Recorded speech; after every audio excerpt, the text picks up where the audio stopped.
développer et réduire avec un bon niveau de troisième. Petit rappel sur les priorités de calcul. Les voilà, tout le monde les connaît depuis la 5e. Hop, nouveauté, les puissances en 4e. Dans le calcul littéral aussi. Donc quand on a une expression assez compliquée, littérale, on va commencer par s'occuper des parenthèses. Quand il n'y en aura plus, on s'occupera des multiplications. Et sur la dernière ligne de calcul, on s'occupera des additions-soustractions, dans l'ordre des priorités. Allez, les petits exemples, on va commencer par réduire sans parenthèse. Ici, je n'ai que des multipliés, soustraire, additionner. On a dit, priorité, d'abord les multiplications. Et là, on apprend les règles. Multiplication, il faut les gommer, il faut les effacer.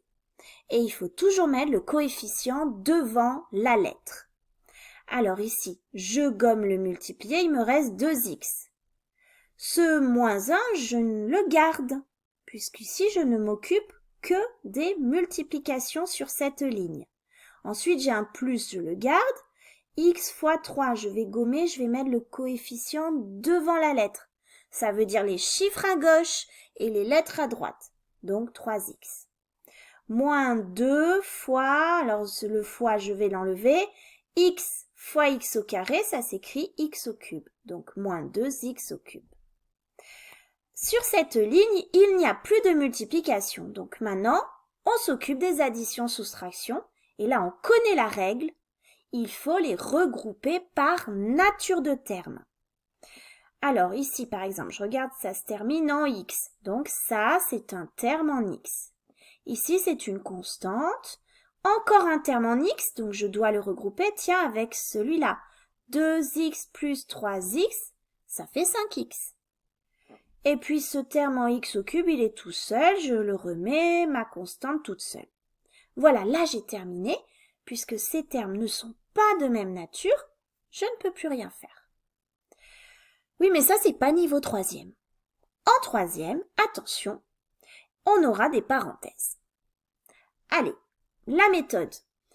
Tu repères d'abord ta parenthèse dans ton expression et tu regardes ce que tu as devant, parce qu'il y a plusieurs cas. Et on apprend tout ça.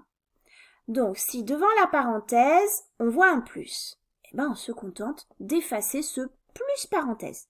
Et on ne garde que ce qui était écrit dedans. Par exemple, dans l'expression grand B, je repère une parenthèse. J'ai bien un plus devant. Je vais m'occuper de ça en premier. Donc, ça veut dire que ce 3x, je n'y touche pas, je le garde. Et puis, j'ai gommé tout ça et je ne garde que ce qui était dedans. Ça, c'est un nom positif, donc je mets un plus devant. Et puis, ce nombre-là, je le garde. Voilà, j'ai terminé. Deuxième cas, on repère une parenthèse, mais cette fois-ci, devant, il y a un moins. Eh bien, le moins, ça veut dire qu'il faut prendre l'opposé de tout ça. Donc, ça veut dire que l'on va changer le signe de tous les nombres qui étaient à l'intérieur. On prend l'exemple ici. Parenthèse, un moins devant. Alors, ça veut dire qu'on va changer le signe.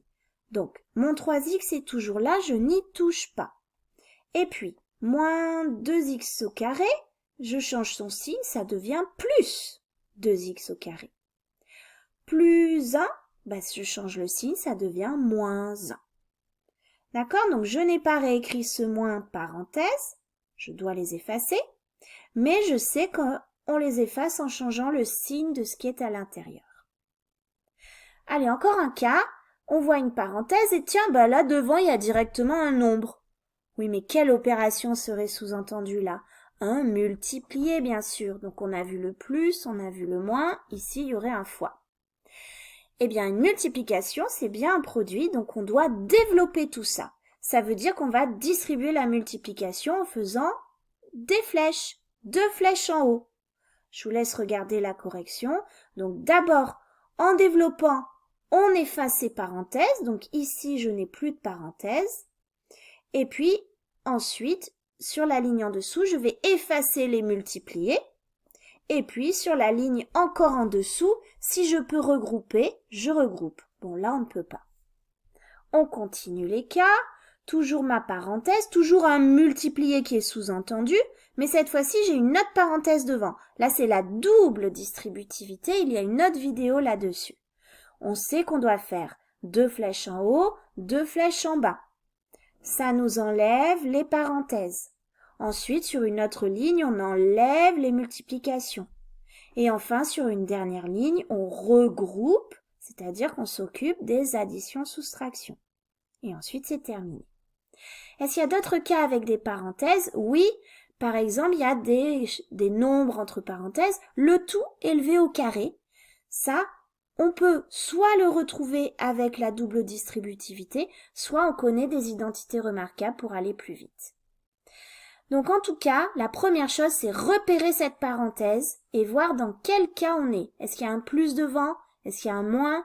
Est-ce qu'il y a un seul facteur? Est-ce qu'il y a double distributivité ou est-ce qu'il y a un carré? Et puis, ensuite, dans l'ordre des priorités.